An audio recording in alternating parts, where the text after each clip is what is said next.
Halo semuanya, apa kabar? Kembali berjumpa dengan saya di Bisnisma Channel. Ya, oke. Pada malam hari ini kita akan sama-sama belajar kembali. Ada satu pertanyaan yang saya terima, ya, di mana pertanyaannya adalah dia sudah bekerja 5 tahun, dia sudah berupaya dalam 5 tahun, mungkin berbisnis 5 tahun, mungkin ada di antara Anda yang sudah bekerja selama 5 tahun lebih, berbisnis 5 tahun lebih, atau mungkin melakukan sebuah pekerjaan apapun 5 tahun lebih, ya, dalam waktu yang cukup lama, tapi dia merasa tidak pernah bertumbuh, dia merasa tidak pernah apa yang dia harapkan itu sesuai, atau kehidupannya stagnan, monoton begitu saja, ya. Apa yang terjadi dengan hal itu, ya? Apa yang terjadi dengan hal itu? Baik, teman-teman, hari ini mungkin kita bongkar, mungkin hari ini kita sharing, ya, kita belajar bersama-sama supaya kita saling mengingatkan hal itu terjadi, ya, sehingga dalam waktu yang lama tidak memberikan perubahan yang signifikan dalam kehidupan kita, ya. Oke, pertama kita harus waspada dengan pencuri-pencuri sukses kita atau prestasi-prestasi kita, ya. Pertama, itu boleh jadi Anda masih memiliki bad habit atau kebiasaan-kebiasaan buruk, ya. Perhatikan, mungkin Anda masih punya kebiasaan buruk. Mungkin Anda belajar, mungkin Anda ikut pelatihan bisnis, ya, atau pelatihan di bidang pekerjaan Anda untuk meningkatkan skill dan kompetensi, tapi Anda masih melakukan hal-hal yang buruk, ya, atau mungkin punya kebiasaan-kebiasaan buruk. Salah satunya mungkin Anda begadang, mungkin Anda tidak selalu tepat waktu, atau mungkin Anda tidak fokus, ya, atau mungkin Anda suka menunda-nunda sesuatu yang harus Anda kerjakan sesegera mungkin.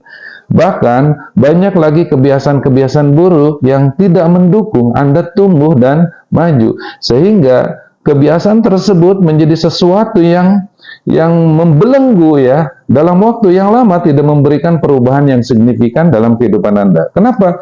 Karena Anda terbelenggu, terborgol oleh kebiasaan buruk yang selama ini terus mengikuti Anda, ya.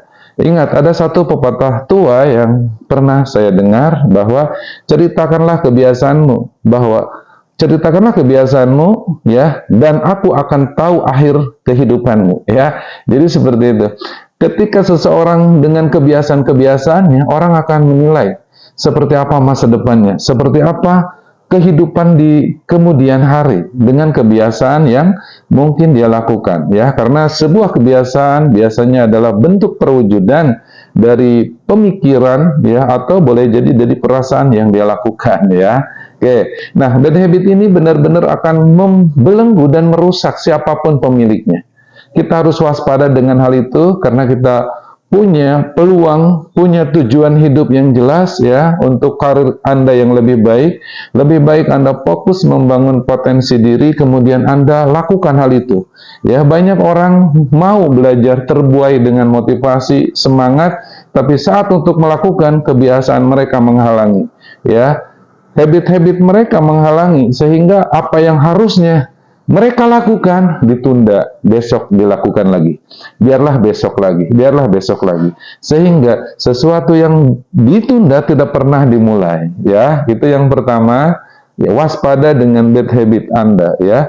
Yang kedua adalah fear of change. Kadang-kadang pada saat kita belajar, mungkin Anda mendengar motivasi diarahkan oleh leader Anda atau mungkin pimpinan Anda dalam usaha Anda, ya. Ketika Anda ingin berubah, Anda takut. Anda takut dengan sebuah perubahan.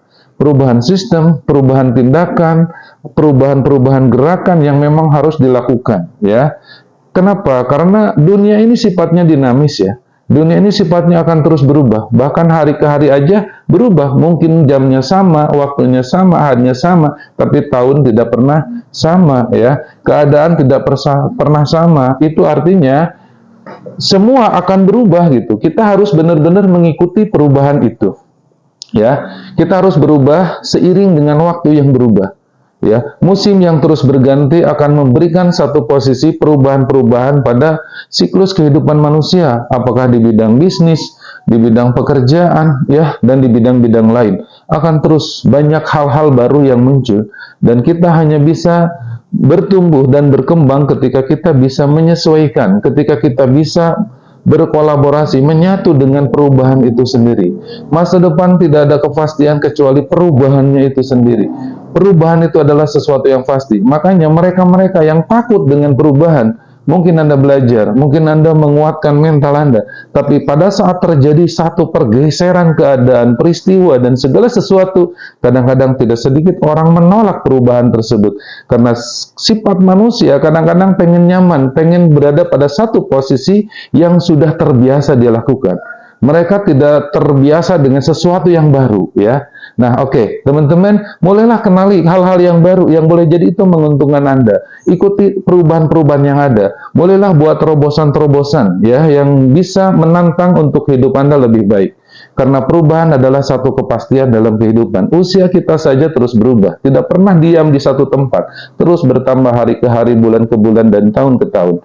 Artinya, kita benar-benar harus mengikuti sistem perubahan yang terjadi dalam keadaan di alam semesta ini, yang terus menuntut kita untuk menyesuaikan.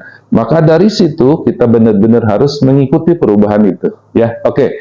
Ini yang harus kita waspada, karena banyak orang yang ketakutan dengan hal itu, fear of change, takut dengan sebuah perubahan itu. Dan orang-orang besar biasanya mereka bersukacita dengan yang namanya sebuah perubahan, ya. Oke. Yang ketiga adalah no pressure, ya, no reward. Artinya begini, banyak orang mau hadiahnya, mau imbalannya, mau bayarannya, tapi dia tidak pernah mau untuk tantangannya, tidak pernah mau dengan pekerjaan beratnya, dia tidak pernah mau dengan sesuatu yang sulit yang harus dihadapi. Kebanyakan orang mayoritas ingin mengerjakan sesuatu adalah sesuatu yang mudah-mudah saja, sesuatu yang ringan-ringan saja, atau sesuatu yang sudah dipahami, sesuatu yang dia sudah kuasai. Padahal bayaran besar adalah sesuatu yang boleh jadi belum Anda pahami, belum Anda kuasai, dan sulit mengerjakannya. Ketika Anda bisa mengerjakan sesuatu yang sulit, yang menantang, yang berat, dan selesai, di situ bayaran yang besar. Ya, disitulah bayaran yang mahal. Ya, kenapa? Karena tantangan semakin besar tantangan, pekerjaan semakin sulit pekerjaan, ya, atau tekanan semakin berat tekanan. Biasanya ketika kita selesaikan dengan baik, disitulah besarnya nilai bayaran yang kita terima, atau nilai pertumbuhan, atau nilai prestasi, ya, yang bisa kita dapatkan. Mulailah kita belajar membuat mencari tantangan-tantangan yang memacu Anda untuk bertumbuh, ya, memacu kita untuk berpikir, ya, karena pikiran kita itu akan bergerak maju ketika dihadapkan dengan sebuah persoalan yang sulit, sebuah tantangan yang besar, atau sebuah tekanan-tekanan yang jauh lebih menekan dibanding tekanan biasa. Kalau kita hanya mengerjakan pekerjaan mudah, pekerjaan yang ringan-ringan saja, itu adalah budaya dan kebiasaan kebanyakan orang. Makanya boleh jadi orang yang sukses hanya 5% saja dari sekian orang, misalnya dari 100 orang itu 5%-nya saja. Kenapa? Karena 95% mereka menginginkan yang mudah-mudah, yang ringan-ringan, yang dia sudah kuasai, dan yang sudah dia pahami. Padahal 5% dia mencoba upgrade, naik, ya, menembus batas ke hal-hal yang baru, dia ingin kuasai sesuatu yang baru, dia ingin pahami sesuatu yang baru, dan dia ingin selesaikan sesuatu yang baru. Semakin besar tantangan, semakin besar hadiah yang bisa kita terima. Kita adalah manusia yang sifatnya bertumbuh, ya. Semua prestasi, semua level-level, ya, yang bisa kita raih dalam karir dan bisnis, semua diam pada posisinya. Kita yang harus tumbuh, naik, tidak bisa melewati tangganya, tapi kita harus naik melalui tangga satu demi satu, tangga 1, tangga 2, tangga 3, dan kita tidak boleh diam dalam satu tangga karena selalu ada tangga berikutnya. Itulah pribadi maju yang dimiliki orang-orang di mana pada saat dia sudah bekerja bertumbuh sedikit demi sedikit dibanding mereka-mereka yang mungkin bekerja sudah 5 tahun lebih, berbisnis 5 tahun lebih, kemudian membangun usaha 5 tahun lebih, bahkan boleh jadi 10 tahun, tapi tidak ada perkembangan. Ingat, boleh jadi 3 hal yang barusan saya jelaskan menjadi bagian, ya, yang mempengaruhi kenapa perkembangan Anda stagnan dan tidak bertumbuh. Oke, teman-teman, ya, mungkin untuk sharing malam ini tidak panjang-panjang, itu saja dulu, ya. Mudah-mudahan saling memberikan manfaat. ya. Sampai jumpa lagi bersama saya Usman Kusmana di Bisnisma Channel. Lawan keraguan dan hancurkan ketakutan.